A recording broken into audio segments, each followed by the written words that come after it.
इस फाउंडेशन में जुड़े हैं, जो बुजुर्गों की सेवा कर रहे हैं, उनका मैं बहुत अप्रिशिएट करती हूँ और बहुत ब्लेसिंग देती हूँ कि ये फाउंडेशन बहुत जोर शोर से चलता रहे और ऐसे ही ये सेवा करते रहे।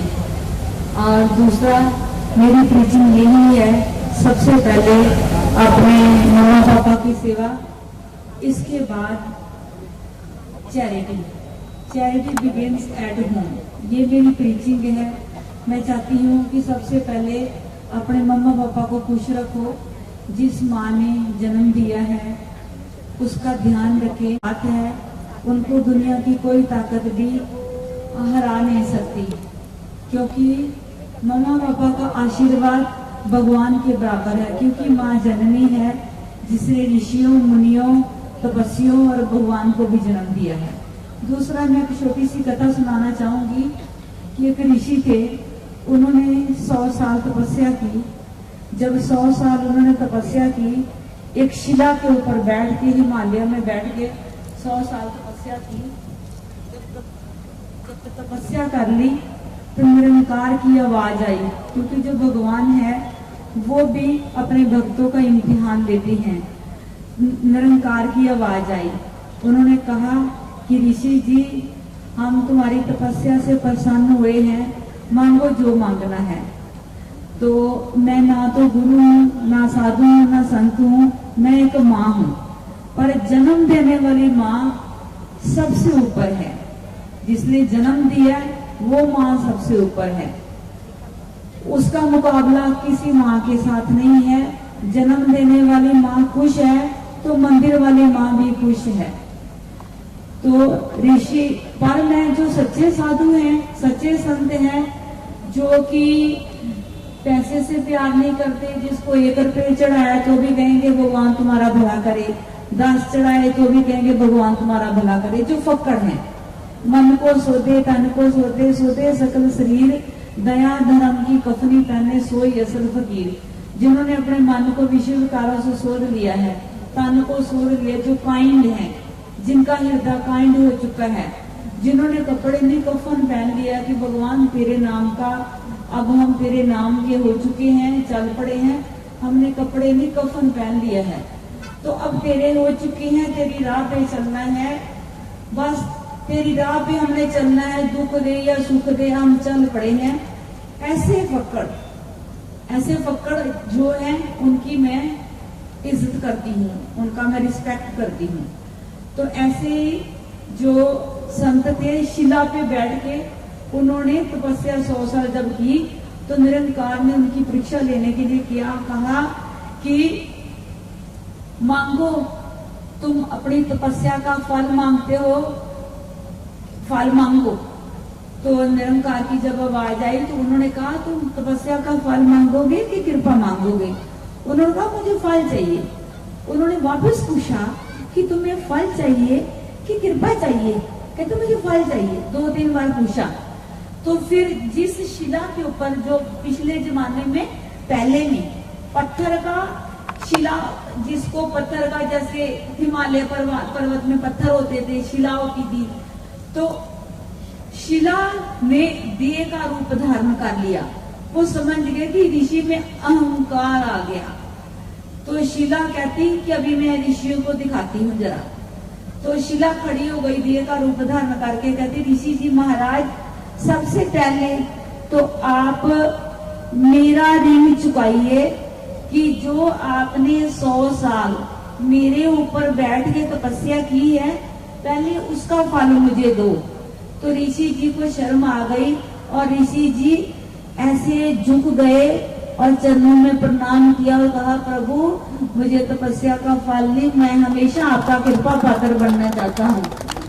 तो जो काम करते करते अहंकार में आ जाते हैं तो उनको आगे नहीं बढ़ते। सो मेरा संदेश यही है कि जिंदगी में जिन्होंने आगे बढ़ना है, मिठत नीवी नानका गुण चंगियाइयां तात, आगे बढ़ना है।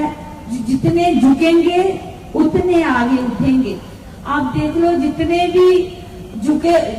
भी हाई प्रोफाइल लोग हैं उतने झुके हुए मिलेंगे।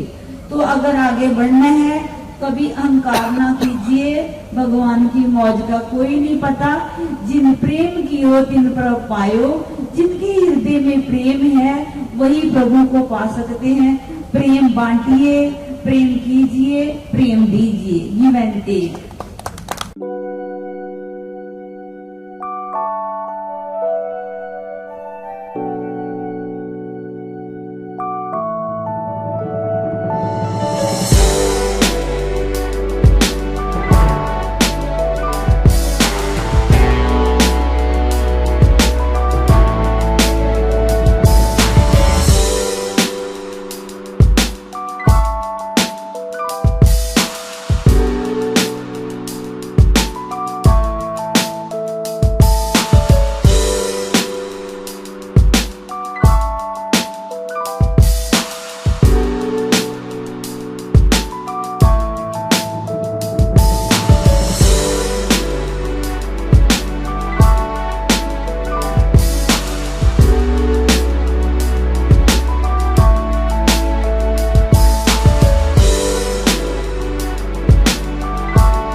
अवसर पर हमेशा ही हर साल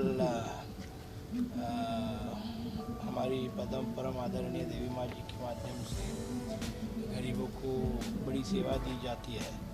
और इसी का एक सत्र आज ये जो मदर टेरेसा फाउंडेशन है, ये जो ओल्ड एज होम है, यहाँ पर देवी माँ ने अपने चरण डाले हैं। निश्चित तौर पर इस संस्था को देवी माँ आने के बाद अच्छा लाभ होगा, इतना मुझे विश्वास है।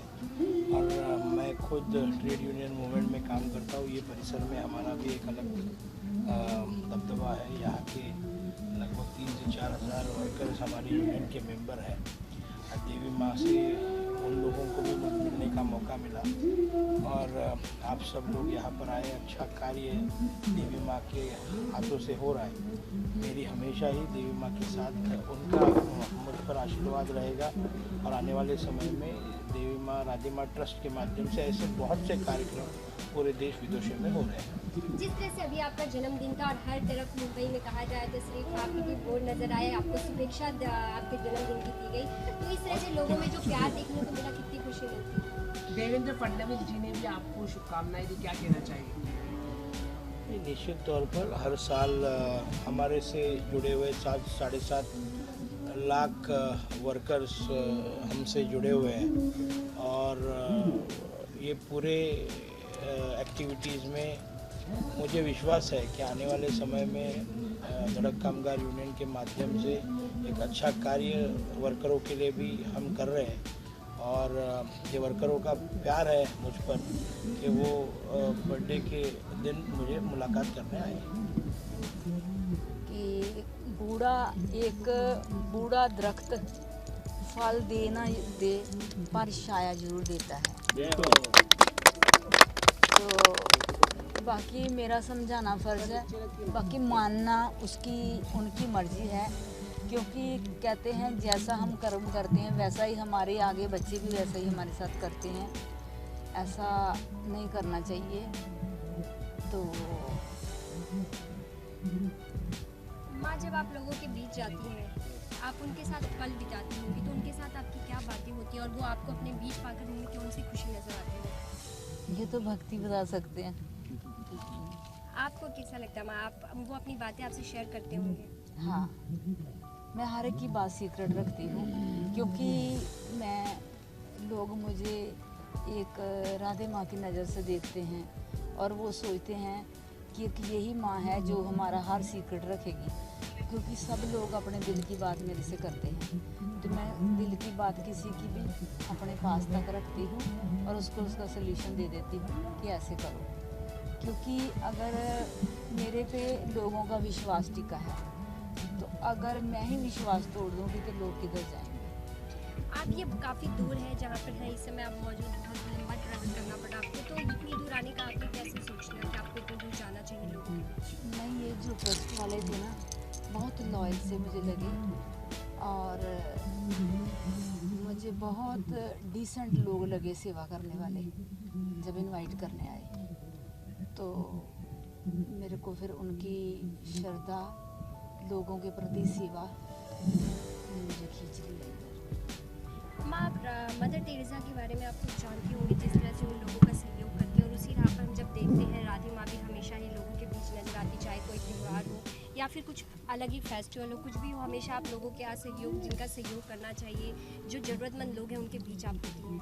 हाँ, मैं मदर टेरेसा को बहुत अप्रिशिएट करती हूँ, लेकिन ऐसा नहीं है कि मतलब कि मैं ये देख के कर रही हूँ। ये अंदर से आवाज़ आती तो ही बंदा कर सकता है। जब तक अंदर से आवाज़ नहीं आती तो कोई नहीं कर सकता। उनको मैं अप्रिशिएट करती हूँ, बहुत ज़्यादा उन्होंने बहुत अच्छा किया। तो क्योंकि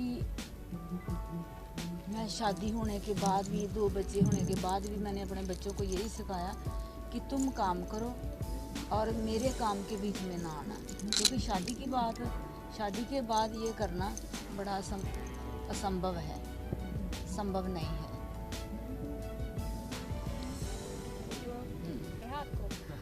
मैं तो ये बोलूँगी कि राधे माँ इधर आ गई तो हमारी भूमि पवित्र पावन हो गई, और ये हमारा बहुत बड़ा मतलब सौभाग्य है।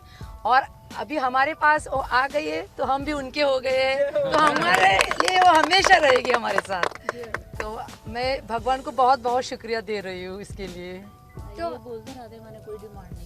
अच्छा, नहीं, उन्होंने बोला है कि माँ हमेशा देती है, तो हमको बच्चों की तरह देने वाली है, तो उनका डिमांड कुछ नहीं है। नहीं, ऐसे लोगों का कहना होता है कि वो एक रकम होती है, बड़ा अमाउंट होता है, उससे लेने के बाद ही वो कहीं जाते हैं। नहीं, ऐसा तो कुछ नहीं है। उल्टा उन्होंने हमको भेजा है बहुत सारी चीजें, और बहुत सारी चीजें लेके आई खुद। सबसे बड़ा आशीर्वाद है। लेके आई मैंने आशीर्वाद। वो सबसे बड़ा होता है आशीर्वाद लेके आई। तो इसके बाद भी कुछ मौका ऐसा रहा तो आप चाहेंगे कि माँ आपके बीच हो? हाँ, अभी मैंने बोल गया ना, हमारा जुड़ गया संबंध, तो हमेशा हमारे साथ रहेगी माँ। 6 महीने में इस बिल्डिंग। मेरा नाम है विक्टर लोगो, मैं मदर टेरेसा इंस्टीट्यूट का चेयरपर्सन हूँ, और यहाँ हम लोगों की मतलब पीड़ित लोग जितने भी हैं हमारे पास, हम जैसे कि 4 टाइप के लोग यहाँ रखते हैं, जिसको हम 4 डिपार्टमेंट बोलते हैं।